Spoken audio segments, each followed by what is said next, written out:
Hi flowers, welcome back to my channel. Video को start करने से पहले अगर अभी तक आप में से किसी ने भी मेरे चैनल को सब्सक्राइब नहीं किया है तो प्लीज़ चैनल को सब्सक्राइब, वीडियो को लाइक और नीचे कमेंट करते हुए ज़रूर बताइएगा कि आज का ये पार्ट आप लोगों को कैसा लगा।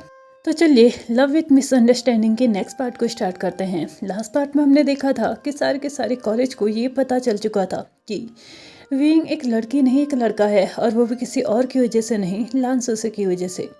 हालांकि विंग को अभी ये मिसअंडरस्टैंडिंग हो रही थी कि ये सब कुछ मे बी लान वांगजी की वजह से हो रहा है, क्योंकि लास्ट नाइट उसने अपना जो स्टूडेंट आईडी कार्ड था वो उसी को दिया था। उसके अलावा वो नहीं जानता था कि ये किसके पास गया होगा, कैसे गया होगा, क्या हुआ होगा, वो बिल्कुल भी नहीं जानता था। इसलिए उसे सिर्फ इस बात से थोड़ी सी प्रॉब्लम हो रही थी कि वांगजी को उसने रिक्वेस्ट भी की थी कि वो प्लीज़ इस बात को किसी को ना बताए, लेकिन फिर भी उसने उसके रिक्वेस्ट को बिल्कुल भी एक्सेप्ट नहीं किया और ये बात हर किसी को बता ही दी।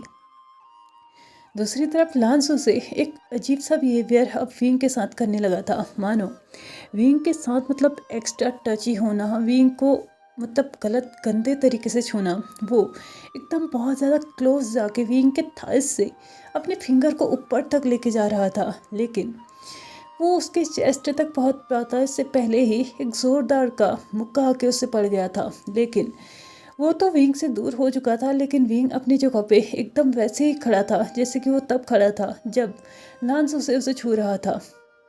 लांसोसे को तो मुक्का पड़ चुका था लान वांगजी की तरफ से, लेकिन विंग का क्या वो इस मुक्के से सेटिस्फाइड था? क्या उसे पूरी तरीके से मतलब एक खुशी महसूस हुई थी कि लांसुसे को इस वक्त मुक्का पड़ा था, उसे किसी ने पीटा था, या फिर वो उस इंसान को ही कुछ बोलने वाला है जिस इंसान ने उसे मारा है? काफ़ी हद तक ये आइडिया सही भी हो सकता है, क्योंकि विंग के दिमाग में तो बस एक ही चीज़ चल रही थी कि उसने लान वांगजी के अलावा किसी और को अपनी आइडेंटिटी रिवील नहीं की थी, तो किसी और को पता लगने का कोई चांस भी नहीं बनता है। और जिस जगह पे वो गए थे उस जगह पे मोस्ट ऑफ द टाइम कोई नहीं होता था, यानी कि स्पेशली जो लोग हाई प्रोफाइल से जाने जाते हैं या हाई सोसाइटी को बिलोंग करते हैं, वहाँ पे उन लोगों का जाना तो बिल्कुल भी नामुमकिन है, क्योंकि वो नॉर्मल सी जगह है, एक नॉर्मल सी जगह जहाँ पे लोगों का आना जाना पहले ही कम रहता है। लेकिन हाँ, विंग को पसंद है वो जगह, तो इसलिए वो वहाँ पे जाया करता है। लान वांगजी और वेसांग और जेनचेंग वो उनको वहाँ पे लेके गया था क्योंकि वो उस दिन खुश था और उनके साथ अपनी खुशी बांटना चाहता था। इसके अलावा उससे नहीं लगता था कि यहाँ पे कोई और आ भी सकता है, इसलिए वो तो पूरी तरीके से श्योर था कि उसने लान वांगजी के अलावा किसी और कोई बात नहीं बताई थी। लान वांगजी ने जब सुसे को घूसा मारा था उसके बाद अब वो विंग की तरफ देखने लगा था, जैसे कि वो देखना चाहता हो कि विंग एकदम ठीक है नहीं। लेकिन दूसरी तरफ विंग की नज़र अब सिर्फ वांगजी के ऊपर थी। उसके आंखों में से आंसू निकल रहे थे, क्योंकि जिस चीज़ को उसने दबाने की कोशिश की थी वो इतनी बुरी तरीके से सबके सामने आई थी। हाँ, उसने सोचा था कि वो इन फ्यूचर इस सब चीज़ों को सबके सामने लेके आएगा, अपनी आइडेंटिटी रिवील करेगा, लेकिन इतनी बुरी तरीके से उसकी आइडेंटिटी सबके सामने रिवील होगी वो उसने कभी नहीं सोचा था। उसने जिस चीज़ को छुपाने के लिए इतने एफर्ट्स डाले थे, अपने आप को पूरी तरीके से चेंज किया था, वो सबके सामने आ जाएगा उसने कभी नहीं सोचा था। और जिस चीज़ का डर उसको था ना कि ये चीज़ें अगर किसी को पता चल गई तो उसके साथ क्या होगा, तो कहीं ना कहीं वो चीज़ें स्टार्ट होना शुरू भी हो चुका था। लांसो से वो पहला इंसान था जिसने इतनी गंदी तरीके से उसे छूने की कोशिश की थी। उसने कभी भी अपने आप को इस सिचुएशन के में डालने की कोशिश नहीं की थी, डालने के बारे में सोचा तक नहीं था। उसने अच्छे से उसे पता था कि वो एक लेडी फिगर के साथ पैदा हुआ है, एक ऐसे फिगर के साथ जो कि लड़कियों की तरह ग्रो करती है। और अगर ऐसा फिगर किसी आदमी को दिख जाए तो ऑफकोर्स सी बात है, लस्टफुल चीज़ें उसके माइंड में आना, उसके अंदर लस्ट भर जाना, ये एक नॉर्मल सी बात है। तो लांसुसे ने ये शुरुआत भी कर दी थी। विंग और वांगजी एक दूसरे की निगाहों में इस तरीके से खोए हुए थे कि मानो उनकी नज़रें ही एक दूसरे से बात कर रही हो। जहाँ पे लान वांगजी विंग को ये बोलने की कोशिश कर रहा था कि मैंने इसमें से कुछ भी नहीं किया, प्लीज़ मुझ पे डाउट मत करना। और ये भी पूछने की कोशिश कर रहा था कि जो अभी हुआ क्या तुम उसके बाद ठीक हो, क्या तुम अपने आप को ठीक फील कर पा रहे हो? तो दूसरी तरफ विंग की निगाहें लान वांगजी से बस एक ही चीज़ पूछ रही थी कि क्यों, क्या इतना मुश्किल था जो रिक्वेस्ट मैंने तुमसे की थी उसको एक्सेप्ट कर पाना? वो अपनी निगाहों से ही ये सब कुछ कहना नहीं चाहता था। अब उसने अपनी आवाज़ को भी बाहर निकाला और बस यही क्वेश्चन उसने लान वांगजी से भी पूछा कि क्यों? क्या सच में इतना मुश्किल था उसके राज को राज रख पाना? अगर वो नहीं कर सकता था तो मुझे लास्ट नाइट ही बता देता। मैं आज पूरी तरीके से प्रिपेयर होके आता इधर पे कि मैं किस चीज़ को फेस करने जा रहा हूँ। एटलीस्ट मैं यहाँ पे अपने माइंड में कुछ और चीज़ें तो लेके नहीं आ रहा होता। मैं सारे रास्ते भर सिर्फ ये सोचते आ रहा हूँ कि मैं तुम्हें कैसे फेस करूँगा, लेकिन यहाँ पे आने के बाद जो मैंने फेस किया है, क्या क्या ये ज़रूरी था? क्या तुम इससे सीक्रेट नहीं रख सकते थे? क्या मैंने कुछ ज़्यादा मांग लिया था? या तुम्हारा दिल टूटने की सज़ा जो तुम्हें मिली थी, उसकी सज़ा मुझे भी मिलनी ज़रूरी थी? वांग जी ने विंग को बीच में ही कट ऑफ करते हुए उसके आर्म्स को पकड़ा और उसके बाद बोला, प्लीज़ प्लीज़ शांत हो जाओ। मैंने ऐसा कुछ भी नहीं किया है। मैंने किसी को कुछ नहीं बताया है। तुम अगर मुझसे रिक्वेस्ट नहीं भी करते ना तो भी मैं इस सीक्रेट को सीक्रेट ही रखता। क्यों तुम्हें लग रहा है कि मैंने ये सब कुछ किया है? तो तभी विंग ने झटके से अपने आप को वांग जी से अलग किया और उस स्टूडेंट आईडी कार्ड को दिखाते हुए बोला, क्या ये मैंने लास्ट नाइट तुम्हें नहीं दिया था? और अगर मैंने तुम्हें दिया था तो ये उसके पास क्या कर रहा है? ये तुम्हारे पास होना चाहिए था ना। मैंने तुम्हें दिया था तो किसी और के पास होने का क्या मतलब बनता है इसका? क्या अब भी तुम मुझसे यही कहना चाहोगे कि तुमने कुछ नहीं किया है? और अगर तुमने नहीं किया है तो क्या क्या वहाँ पे कोई और इंसान था? मुझे नहीं पता कि वहाँ पे कोई था या नहीं। मुझे सिर्फ इतना पता है कि मैंने ये तुम्हें दिया था और पूरे भरोसे के साथ दिया था कि जो सीक्रेट इसके अंदर है तुम उसे सीक्रेट रखोगे। विंग इससे ज़्यादा कुछ नहीं बोल पाया। उसका गला भराया था और वो बोलने की हालत में भी नहीं था।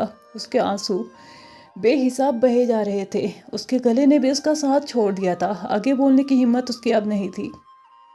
वो जितना बोलना चाहता था वो बोल चुका था और ना ही अब वो कुछ सुनना चाहता था। उसने उस स्टूडेंट आईडी कार्ड को वहीं पे फेंक दिया और उसके बाद अपने आप को टर्न किया। कुछ कदम उसने धीरे लिए और कुछ ही देर के बाद उसने अपनी स्पीड बढ़ा दी और अब दौड़ते हुए उस गेट से बाहर निकल गया। और कुछ दूर चलते ही उसने एक टैक्सी को हाथ दिया और टैक्सी को हाथ देने के बाद उसमें बैठने के बाद उसने अपने घर की तरफ अपने रुख को मोड़ दिया।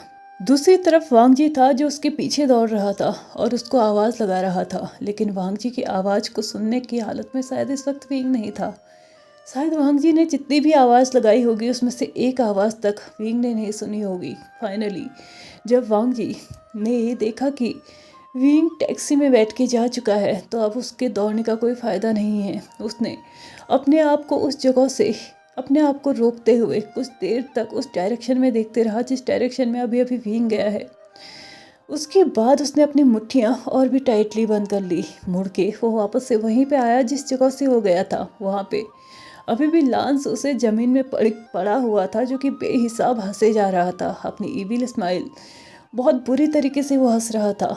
वांग जी को जैसे ही ये महसूस हुआ कि ये इंसान अभी भी हंस रहा है, इतना सब कुछ करने के बाद भी इसको सिर्फ हंसी ही आ रही है, तो उसने फिर से उसके कॉलर को पकड़ते हुए उसको ऊपर की तरफ खींचा और उससे पूछा, कैसे कैसे पता चला तुम्हें ये? तुम्हारे पास ये कैसे आया? तो तभी लांस उसे ने आंसर करते हुए बोला, क्यों, तुम्हें जानना है क्या? एक मिनट, मैंने तो तुम्हारा लव कन्फेशन भी सुना था। क्या क्या अभी भी तुम्हें उससे प्यार है? वांग जी ने अपनी मुट्ठियाँ और भी टाइटली बंद कर दी और आंखों को भी, और उसके बाद सिर्फ डीप वॉइस में, कोल्ड वॉइस में एक ही बात बोला, मैंने कहा मेरे क्वेश्चन का आंसर दो। तुम कैसे जानते हो और तुम उस जगह पे कैसे पहुंचे थे? तो तभी सुसे ने इस क्वेश्चन का आंसर तो नहीं दिया, लेकिन हाँ अपनी बकवास को जारी रखते हुए उसने बोला, तुम्हें पता है जब मुझे पता चला ना कि वो इंसान एक लड़की नहीं एक लड़का है, तो पता है मेरे दिमाग में क्या आया? मेरे दिमाग में सबसे पहले एक ही सवाल आया, एक ही चीज़ मेरे दिमाग में आई कि इस चाइना की टॉप 3 कंपनीज में से एक कंपनी है वी कॉरपोरेशन, और ये इंसान उसका मालिक है। क्या बात है ना? तुम्हें पता है, मुझे लगता है जब तक उस वी कॉरपोरेशन को कोई और संभाल रहा है तब तक तो वो ग्रोथ में जाएगा, लेकिन जब जब वो इसके हाथ में आ जाएगा तो तब क्या होगा? जो खुद को नहीं संभाल पा रहा है, जो खुद की आइडेंटिटी रिवील नहीं कर पा रहा है, खुद की आइडेंटिटी को एक्सेप्ट नहीं कर पा रहा है, वो कल के दिन कल के दिन अपनी कंपनी को संभालेगा? मुझे नहीं लगता। आज टॉप 3 में आने वाली कंपनी कहीं कल के दिन लास्ट नंबर पे ना पहुंच जाए। मुझे बहुत दुख होता है उसके लिए, सच में। एक मिनट, मुझे याद आया, तुमने तो अपना लव कन्फेस किया था ना। वैसे मैं तुम्हें एक एडवाइस ज़रूर दूंगा।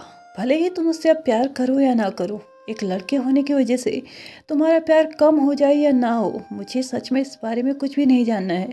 लेकिन मैं एक एडवाइस ज़रूर दूंगा, उससे शादी कर लो। सच में तुम्हें बहुत ज़्यादा फायदा होगा। सोचो, चाइना के टॉप 3 कंपनीज में से एक के मालिक तुम भी होगे, क्योंकि उसके बस का नहीं है उस कंपनी को संभालना, तो ऑफकोर्स सी बात है उसे तुम ही संभालोगे। सोचो कितनी बड़ी अपॉर्चुनिटी है तुम्हारे लिए। और एक बार अगर वी कॉर्पोरेशन तुम्हारे हाथ में आ गया तो ऑफकोर्स सी बात है, तुम जो चाहे वो कर सकते हो। शादी उससे, लेकिन एंजॉय किसी और के साथ। वैसे आइडिया इतना बुरा भी नहीं है, तुम ये कर सकते हो और तुम कैपेबल भी हो। वो पहले से ही जानता है कि तुमने उसे अपने प्यार का इजहार किया था, और अगर थोड़ा बहुत ड्रामा तुम और कर लेते हो ना, तो शायद वो तुम्हारे झांसे में, तुम्हारे जाल में अच्छे से आ सकता है। मेरी मानो तो इस वक्त का फ़ायदा उठाओ और उसे अपने पास ताउम्र के लिए रख लो, ताकि भले ही पैसा उसका हो लेकिन एंजॉय तुम करो। मुझे नहीं लगता कि इससे बेटर ऑप्शन तुम्हें कोई मिल सकता है। लेंस उसे अपनी बकवास को आगे कंटिन्यू कर पाता, इससे पहले ही एक और जोरदार मुक्का उसके मुंह में पड़ चुका था, और वो धड़ाम से जाके जो जमीन पे गिरा था ना, उसको देखने के बाद ऑलमोस्ट सारे के सारे स्टूडेंट डर से कांपने लगे थे, क्योंकि वांग जी का ऐसा रवैया उन्होंने पहली बार नहीं देखा था, जहाँ पे वांग जी गुस्से में था, एकदम रौद्र रूप में अपने था। हालांकि आज तक उसने कभी किसी पे हाथ नहीं उठाया था, लेकिन उसकी आंखें ही काफ़ी होती थी किसी को ये बताने के लिए कि बात यहाँ पर ख़त्म कर दो, और आगे अगर बात हुई तो तुम्हें बहुत ज़्यादा पछतावा होगा। इसलिए ज़्यादातर लोग उससे उलझा नहीं करते थे, लेकिन आज लान सोसे ने बहुत बड़ी गलती की थी। लान सोसे फिर से ज़मीन में बैठ के अपने लिप्स के कॉर्नर से उस ब्लड को साफ करते हुए बोला, क्या कर रहे हो तुम? मैं तुम्हें एडवाइसेस दे रहा हूँ, बहुत अच्छे से एडवाइसेस दे रहा हूँ, और तुम मुझे मार रहे हो। अगर तुम्हें ये पसंद नहीं आया तो मैं दूसरा दे देता हूँ। लान वांगजी ने फिर से उसके चिन को, उसके थोपड़े को बहुत टाइटली ग्रिप किया। थोपड़े और चेहरे में अंतर होता है। थोपड़ा, जिसे हम जॉ लाइन कहते हैं ना, उसे बोला जाता है वैसे एक नॉर्मल लैंग्वेज में, हमारी उत्तराखंडी भाषा में। वांग जी ने अपनी टाइट ग्रिप के साथ सूसे के जॉ लाइन को पकड़ लिया था। सूसे के जॉ लाइन्स पे जबड़े बहुत बुरी तरीके से दर्द करने लगे थे, और उसके बाद वांग जी ने सिर्फ एक ही बात उससे बोली, मुझे ज़रूरत नहीं है। तुम अच्छे से जानते हो उस टॉप 3 कंपनीज में से एक मेरी कंपनी भी आती है, और अगर मुझे एंजॉय ही करना है, अपने पैसे ही उड़ाने हैं, तो किसी और की कंपनी को खुद के नाम करने की ज़रूरत नहीं है मुझे। मेरे पास खुद के पैसे हैं, जिसमें मैं अभी मेहनत कर रहा हूँ। तुम अगर भूल गए हो तो मैं तुम्हें बता दूं कि मैं तुम्हारी तरह नकारा नहीं बैठा हूँ। मैं अपने भाई और अंकल दोनों की ये हेल्प करता हूँ, जिस तरीके से तुम्हें भी अपने बाप और अपने भाइयों की करनी चाहिए। उसने बहुत टाइटली जो उसके जॉलाइंस को पकड़ा हुआ था, एक झटके के साथ उसे छोड़ दिया और वहाँ से जाने लगा। लेकिन जाते जाते उसने फिर से एक और बात उससे बोल दी कि आज के बाद विंग से दूर रहना। तो तभी लेंस उसे फिर से हंसते हुए अपने आप को बहुत स्ट्रांगली वहाँ पे खड़ा करता है, और उसके बाद बोलता है, क्या अभी भी तुम उससे प्यार करते हो? मुझे मुझे सच में अफसोस होता है ये कहते हुए कि लान वांग जी एक गे बन चुका है। वैसे इसमें कोई बहुत बड़ी बात भी नहीं है, हमारी सोसाइटी में बहुत सारे गे कपल्स भी हैं, कोई प्रॉब्लम नहीं है। मुझे तो लगता है तुमने बहुत अच्छे इंसान को चूज़ किया है, लेकिन मुझे तो इस बात पे हंसी आती है कि लान वांग जी, जिसके पीछे न जाने कितनी लड़कियां पड़ी रहती हैं, जिसके पीछे लड़कियां लाइन लगा के बैठे रहती हैं कि एक नज़र ये हमें देख ले, वो एक लड़के के पीछे घूम रहा है। कैसे हालत हो गई है तुम्हारी, कैसे दिन आ गए हैं तुम्हारे कि लड़कियां छोड़ के तुम्हें अब लड़कों के पीछे भागना पड़ रहा है। लैन वांग जी, जो कि अभी तक खुद को बहुत ज़्यादा कंट्रोल किया हुआ था, उसने फिर से अपने आप को टर्न किया, और उसके बाद फिर से लैन सोसे के करीब जाते हुए फिर से उसके गले को बहुत टाइटली पकड़ते हुए बोला, पहली बात, मैं गे नहीं हूँ, और अगर कोई एक इंसान किसी लड़के को पसंद भी कर लेता है ना, तो सिर्फ एक लड़के को पसंद करने से वो गे नहीं बन जाता। और दूसरी बात, उससे मैं प्यार करूं या नफरत, ये सिर्फ मेरा अधिकार है। तुम्हें बीच में आने की ज़रूरत नहीं है। तुम जितना हो सके उससे दूर रहना, वरना वरना तुम लाइफ टाइम इस चीज़ के लिए पछताते रहोगे कि तुम क्यों उसके इतने करीब गए, क्यों क्यों तुमने उसके हर एक मैटर में पढ़ना ज़रूरी समझा, चाहे वो उसके करीब जाने की बात हो या फिर उसकी आइडेंटिटी रिवील करने की बात।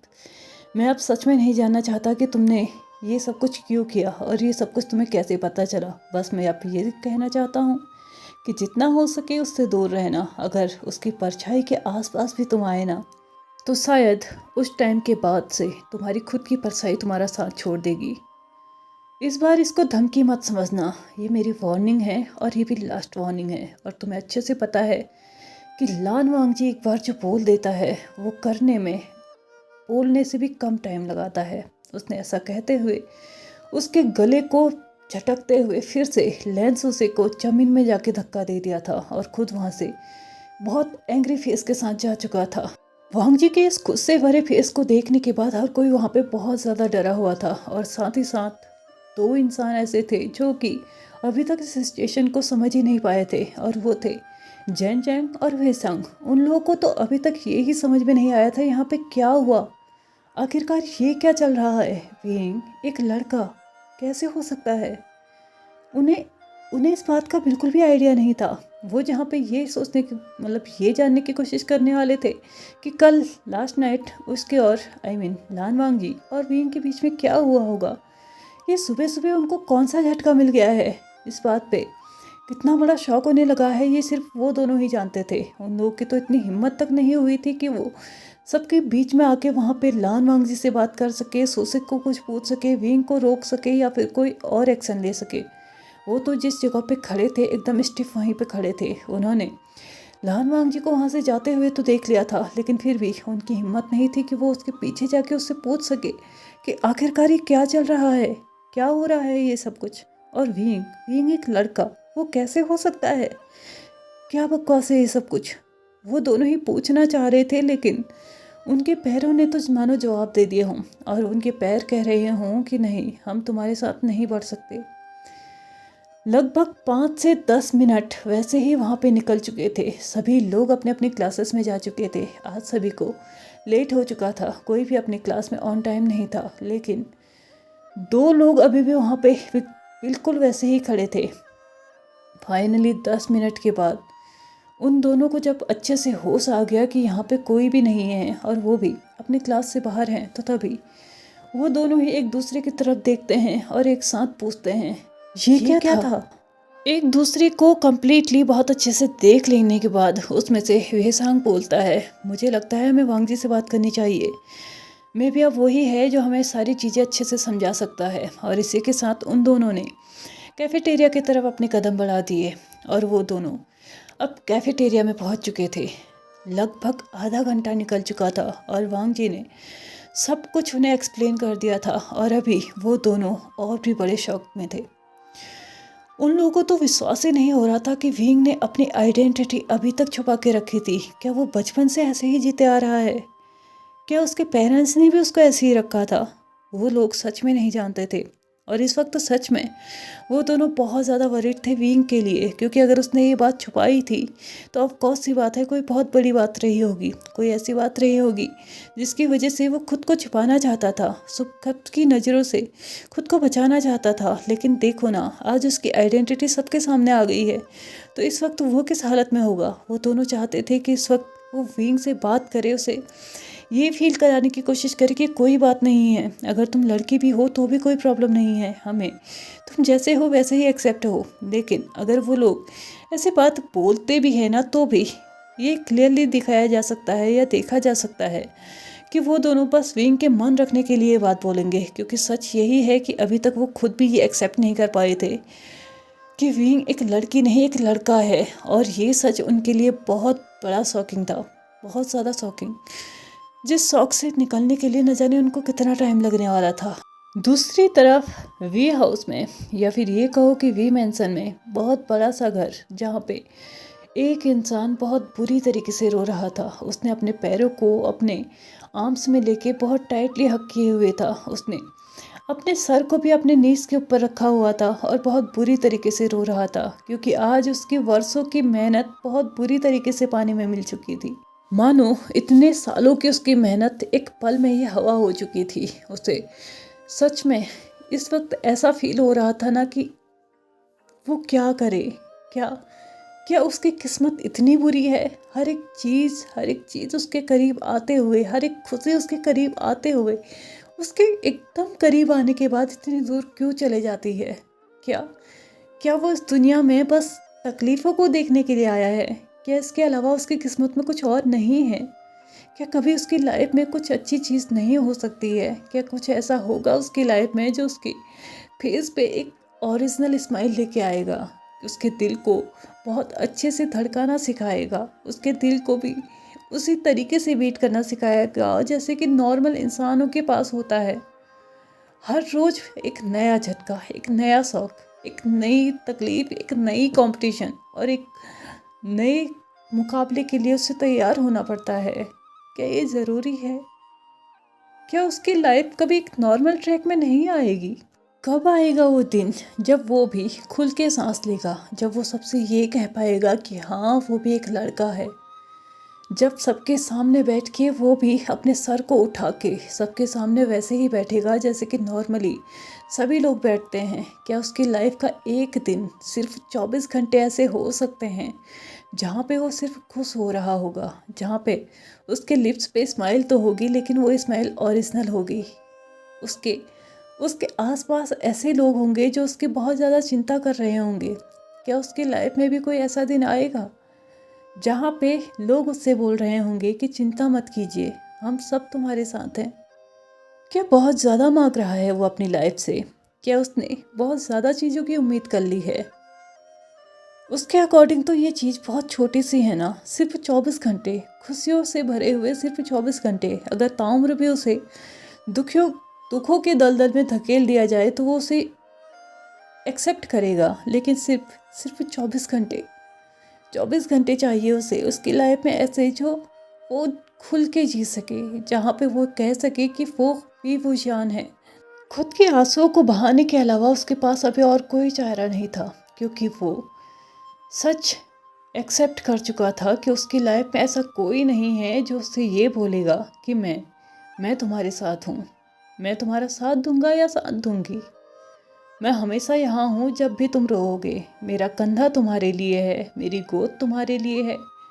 तुम अगर अकेला फील कर रहे हो तो मुझे टाइटली हग कर सकते हो, अगर तुम्हें बात करना है तो मैं तुम्हारे सामने बैठा हूँ, अगर तुम्हारे आंसू बह रहे हैं तो मेरे हाथ तैयार हैं, मेरे हाथ तैयार हैं उन आंसुओं को पोंछने के लिए।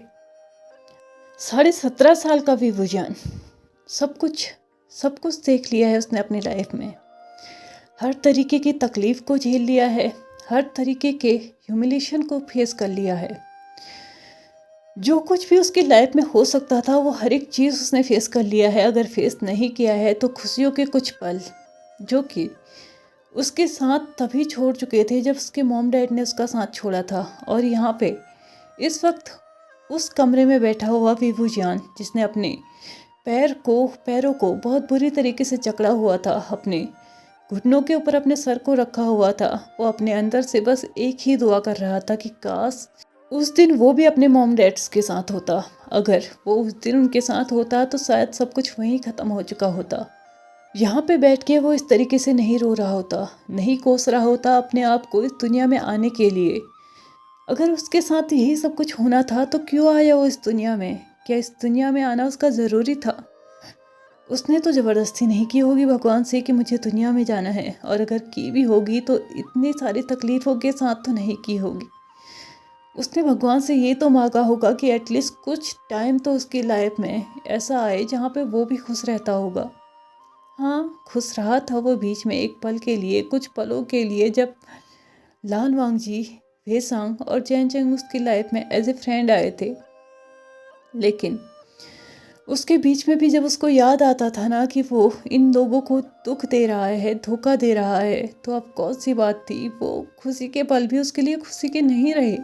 अपने आप को इतने सालों में खुद अकेले अकेले जिस इंसान ने आज तक संभाला था, आज वो इंसान अपने आप को बहुत ज़्यादा वीक फील करने लगा था। उसे ऐसा लग रहा था कि शायद अब उसने इतनी हिम्मत भी नहीं है कि वो ज़मीन से उठ के अपने बेड में जा सके और फिर से उस दुनिया में चली जाए जहाँ पे जाके उसे बहुत ज़्यादा सुकून मिलता है।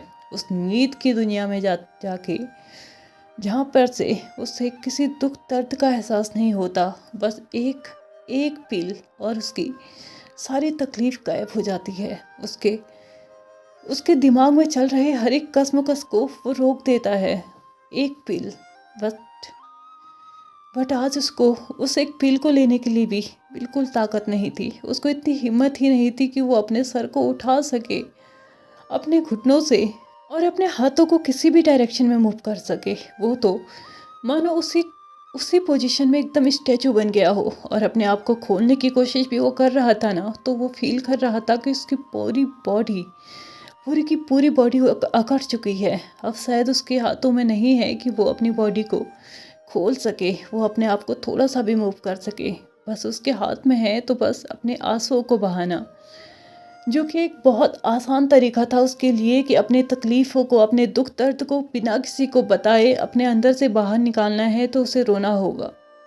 और इस वक्त वो रो रहा था, और वो अपने दिल की जितनी गहराइयों से रो सकता था उतनी गहराइयों से वो रो रहा था, क्योंकि वो जानता था कि इसके अलावा उसके पास और कोई तरीका नहीं है अपने तकलीफ़ को बाहर निकालने की। इस पार्ट को रिकॉर्ड करते करते मेरे तो खुद का ही गला भर के आ गया है। मुझे लगा था कि मैं इसको थोड़ा और आगे लेके जाऊंगी, बट मुझे नहीं लगता है कि मैं अभी इससे और आगे इसको बढ़ा सकती हूँ। तो चलिए आज के इस पार्ट को हम यहीं पे कंप्लीट करते हैं और नेक्स्ट पार्ट में देखते हैं कि विंग के साथ और क्या क्या होना बाकी है। क्या वांग जी उसका साथ देगा या फिर उसको वांग जी के साथ के लिए कुछ टाइम इंतज़ार करना होगा। इसके लिए हमें नेक्स्ट पार्ट को देखना होगा। और अभी मेरा गला मुझे परमिशन नहीं दे रहा है कि मैं आगे पार्ट को कंटिन्यू करूं, तो इसको यहीं पे रोकते हैं। वीडियो पसंद आई हो तो please like share subscribe and comment करते हुए जाएगा। Thank you so much for watching my video and bye bye.